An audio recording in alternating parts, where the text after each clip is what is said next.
Welcome to Rooted Grace.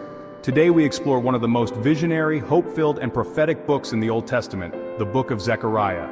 Zechariah prophesied to the same post-exilic community as Haggai, but while Haggai focused on rebuilding the temple, Zechariah focuses on restoring vision. Through dreams, symbols, and promises, God reminds his people, "You are not forgotten, your king is coming." Let's walk through this powerful and poetic message together. Zechariah begins with a call to repentance. Return to me, and I will return to you. Number 1, a man among myrtle trees, God watches over Israel. Number 2, 4 horns and 4 craftsmen, God will scatter and judge Israel's enemies. Number 3, a man measuring Jerusalem, God will restore and expand his people. Number 4, Joshua the high priest cleansed, a picture of God's grace in the coming branch, the Messiah. Number 5, a golden lampstand and 2 olive trees, a vision of God empowering leaders by his Spirit. Not by might nor by power, but by my Spirit, says the Lord. Number 6, a flying scroll, judgment on sin and dishonesty. Number 7, a woman in a basket, wickedness, evil being removed and judged. Number 8, 4 chariots from heaven, asterisk, God's rule going out to the nations.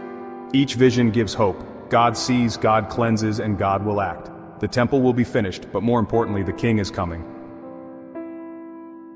Some ask, should we keep fasting and mourning like we did in exile?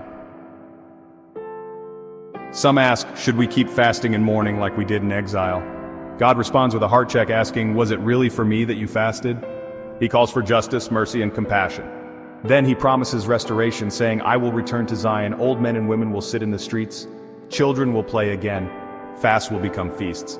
God's jealousy for his people means he will bless them beyond what they imagined. And the nations will say, let us go with you, for we have heard that God is with you. Chapter 9 declares, rejoice greatly. Your king comes to you righteous and victorious, lowly and riding on a donkey. Chapter 9 declares, rejoice greatly. Your king comes to you righteous and victorious, lowly and riding on a donkey. This is fulfilled in Jesus' triumphal entry into Jerusalem. He brings peace to the nations, and his rule will extend from sea to sea. But the tone shifts in chapters 10 to 11. God promises to strengthen Judah, but rebukes false shepherds. Then Zechariah acts out a parable. He breaks 2 staffs, favor and union, symbolizing broken covenant and division. He is paid 30 pieces of silver, the same amount paid to Judas for betraying Jesus. This is the rejected shepherd, pointing to Jesus who came to his own but was not received. Prophecy becomes preview. God says, I will pour out on the house of David a spirit of grace and supplication. God says, I will pour out on the house of David a spirit of grace and supplication. They will look on me, the one they have pierced.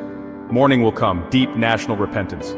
But out of mourning comes cleansing. A fountain will be opened to cleanse from sin and impurity. Idols will be removed, prophets purified, God's presence restored.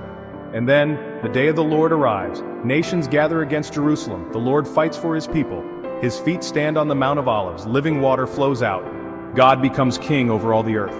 Holiness fills even the bells of the horses and cooking pots. This is the glorious end, God reigning with his people forever. The book of Zechariah is a book of vision beyond ruins, a king riding a donkey, a shepherd rejected and pierced, a fountain of cleansing, and a future where God reigns fully. The book of Zechariah is a book of vision beyond ruins, a king riding a donkey, a shepherd rejected and pierced, a fountain of cleansing, and a future where God reigns fully. It teaches us to return to God and he will return to you. Do not despise small beginnings. God's Spirit, not strength, accomplishes the impossible, and Jesus is both the pierced and the reigning king. Thank you for joining us for Zechariah. Subscribe, share, and return for Malachi, where the final Old Testament words prepare us for the coming Messiah. Stay rooted, stay faithful, and stay in